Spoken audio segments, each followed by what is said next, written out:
making this video a little bit earlier in the month than I usually do, just because I have time and don't know if I'm going to have time next weekend to do it.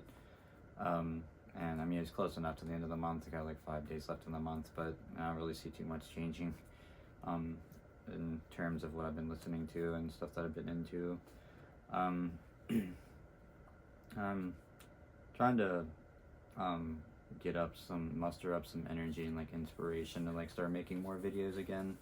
I just haven't really been doing it, and then like doing stuff like this is these videos has been the most exciting to me at the present moment. But I do have some ideas, just like I said, trying to get to like build myself up to like actually make them and like feel confident about them. So I'm working on trying to get some more content out sometime soon. So bear with me if you're interested in stuff like that, and follow my channel.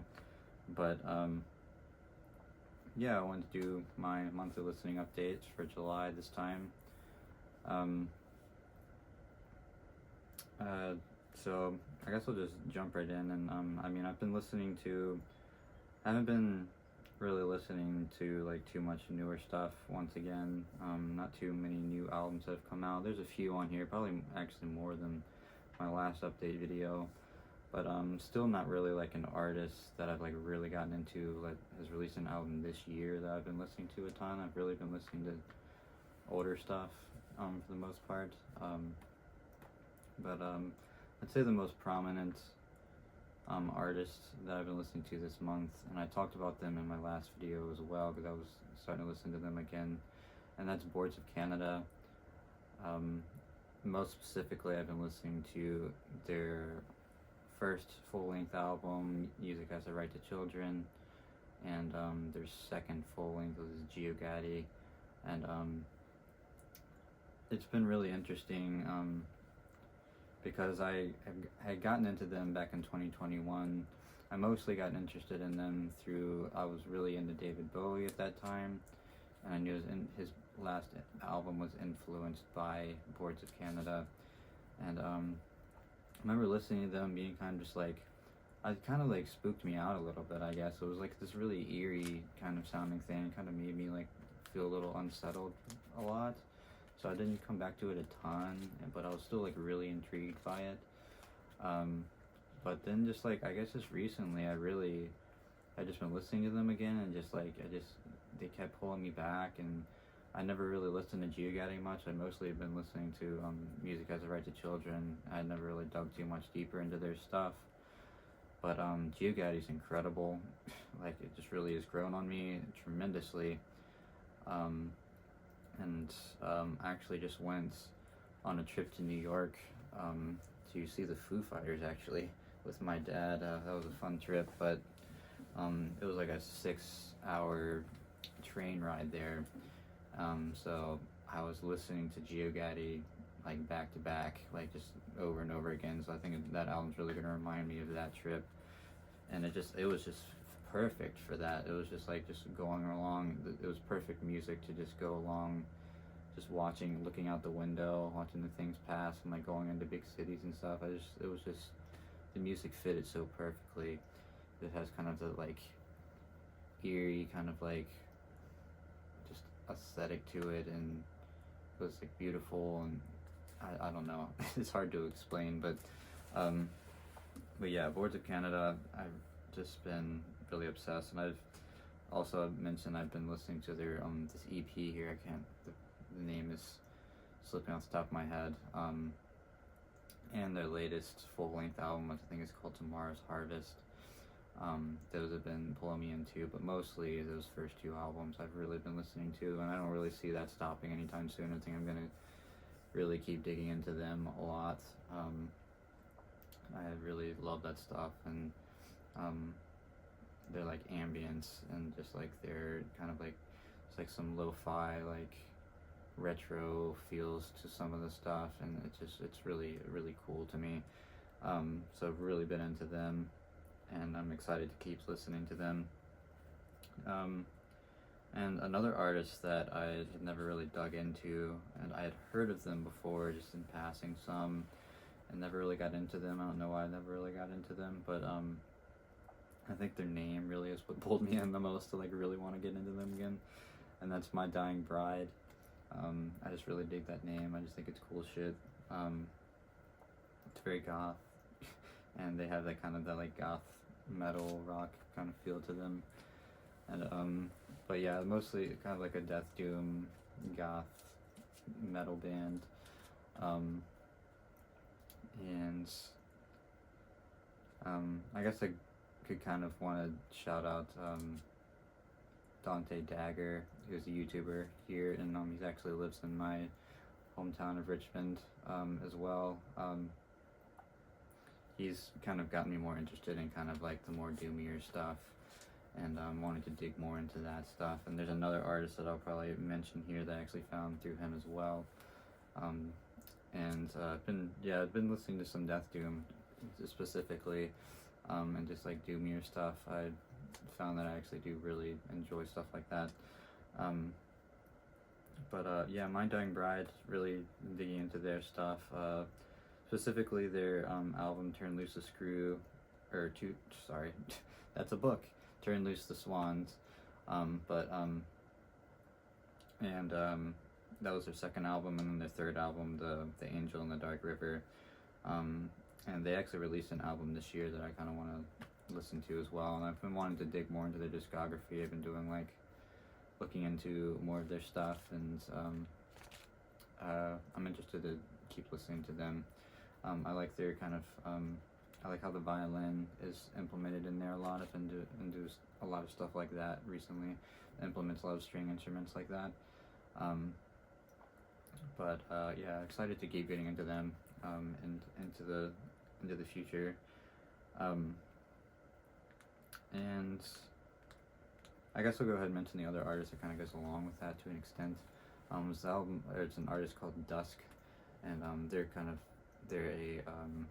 kind of classic black, or no, I can't talk today, as you can tell, but I can never fucking talk, but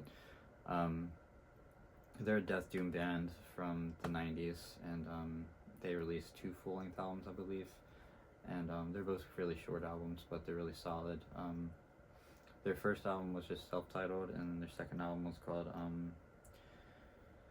Majestic Thou in Ruin, and I've really been digging that stuff. It's really awesome, kind of the classic death metal growls with those like more doomier riffs and just like pummeling, and just it sounds sick as fuck. So I've really been into that, and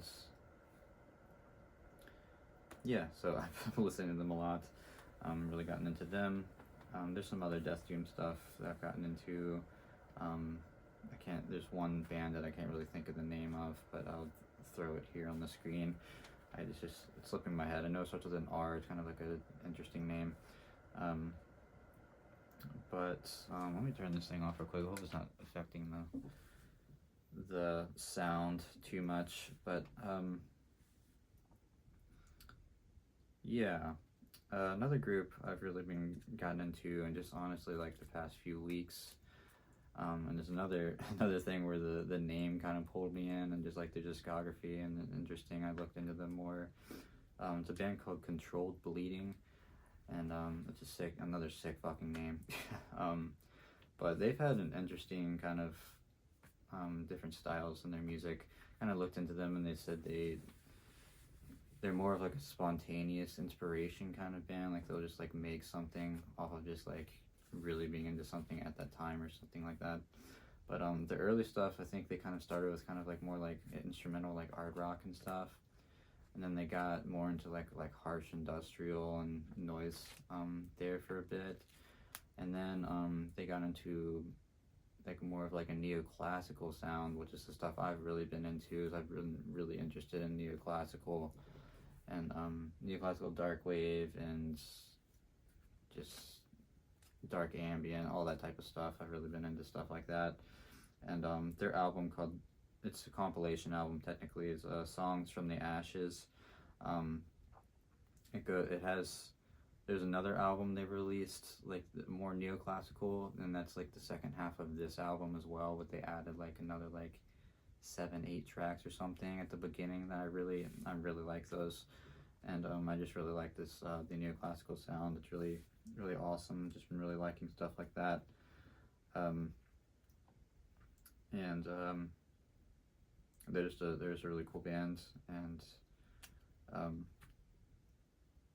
yeah, I just really like their stuff, and this album cover is really sick, and their name is really sick, and you should listen to them if you're into neoclassical, if you're looking into getting more stuff like that. And I guess this would probably be a good time to mention this album here. I've been listening to quite often. I've been listening to too much. I've been mostly listening to my records. Recently I haven't been listening to like tapes or CDs as much. Still, I think it was like that last month too, but I have like this little section right here. It's kind of like more like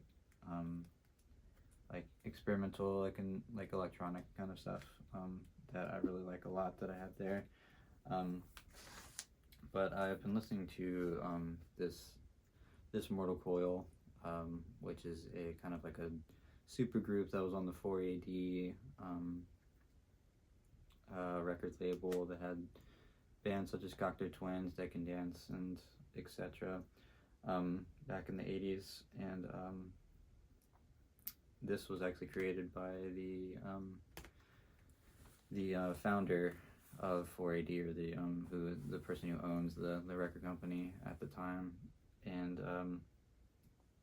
it's really great stuff. I actually found this I had known about them for quite a while, and I really got into them, and then I saw this at the record store, and I was like, oh man, like I should get this. Like I had like a gift certificate that my friend gave me for my birthday, and I was like, oh, let me grab this up, and it was really exciting to find this. This is called Filigree and Shadow.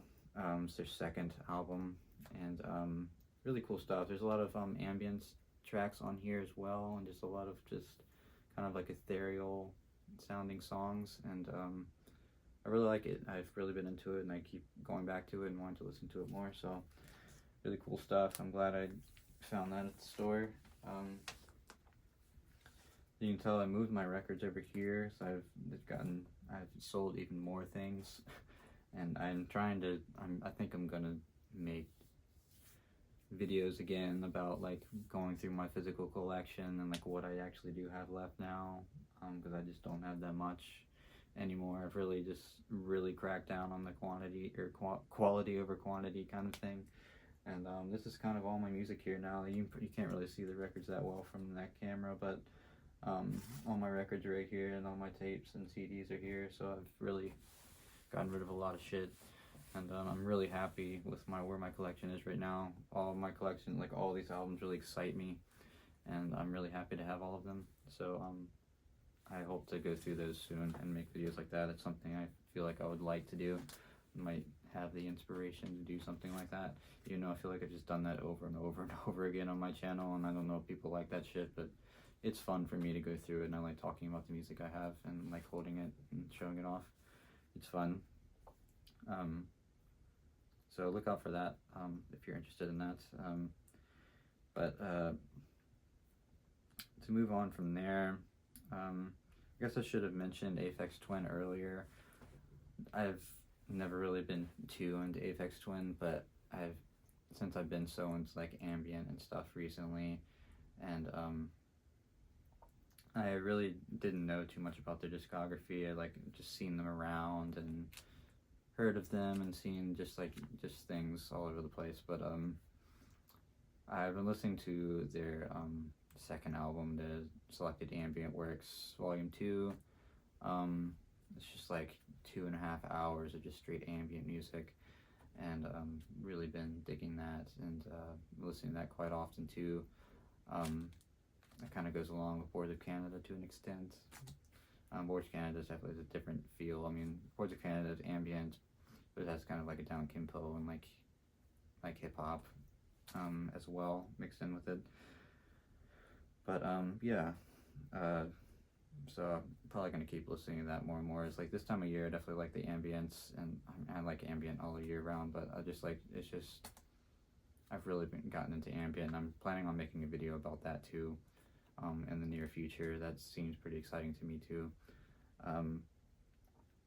But moving on from there, Speaking somewhat of ambience, this is kind of, I haven't been talked about too much metal on this one. A few bands, obviously, I've had some metal on here, but this band called Candelabrum, I got into them actually in 2022 when they released their album called Nocturnal Trance. It's one of my favorite albums of 2022, and I think that album's grown on me even more since then. I really like it.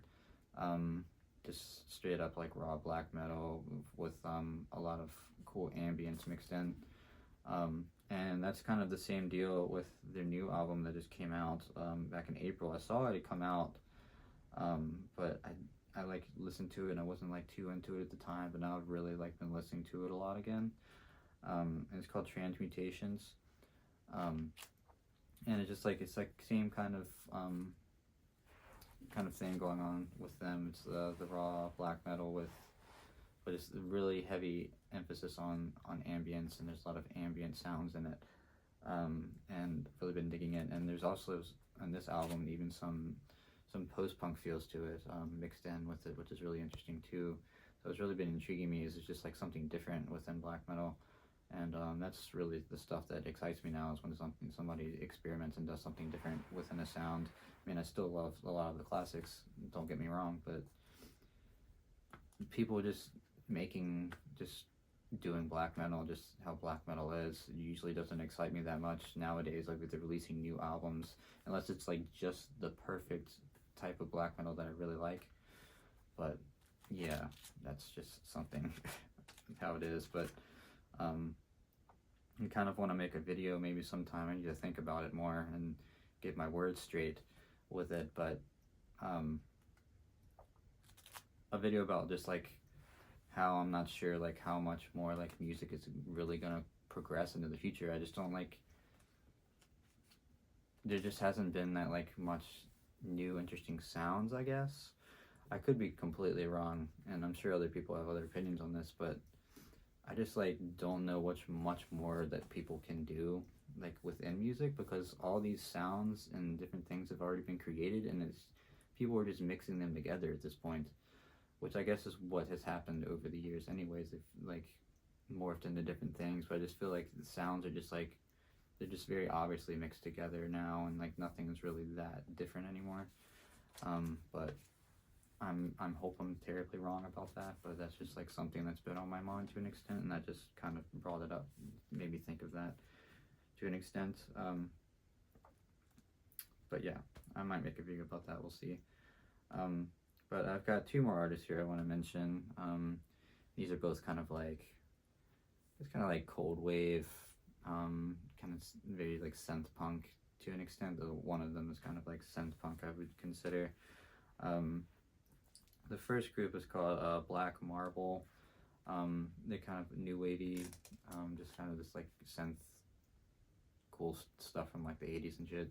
But it sounds like mostly been listening to their first album called A Different Arrangement, and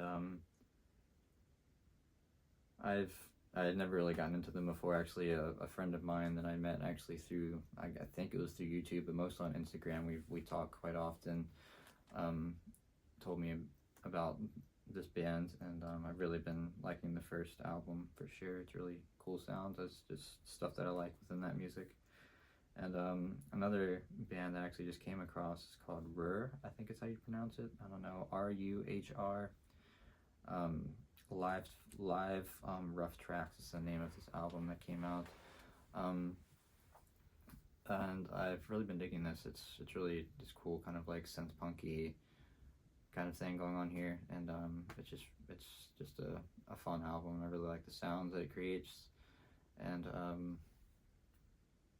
yeah, it's a cool album to check it out if you're into stuff like that. And but yeah, so sorry I'm not very organized with my words, as we know on this channel already, but today especially, like, brain doesn't want to work very good, and I guess that's why I'm like pretty hesitant about making a lot of videos recently. It's just like I'm just gonna stumble on my words and like fuck up. I can't like get it straight that much, but I can't keep my thoughts straight when I'm filming myself. It's really hard for me sometimes. I just feel under pressure, and I feel like I need to be constantly talking, and I can't take a second to like think about it, and I don't like to cut the video. So I like to make it like real and just like I'm talking to somebody, but I don't know. That's just, I guess that's what I've been struggling with not making videos and shit, and just finding the time to do it, and being excited about what I'm talking about and feeling confident what I'm talking about. But yeah, I guess on that note, I'll stop ranting a little bit here and just end out the video like I always do. You could please support my friends on the side if you can, and comments, that'll be in the their information will be in the description like I always put it, and let me know in the comments what you guys have been listening to. I'm always excited to find new music, and thanks for watching, and I'll see you guys next time.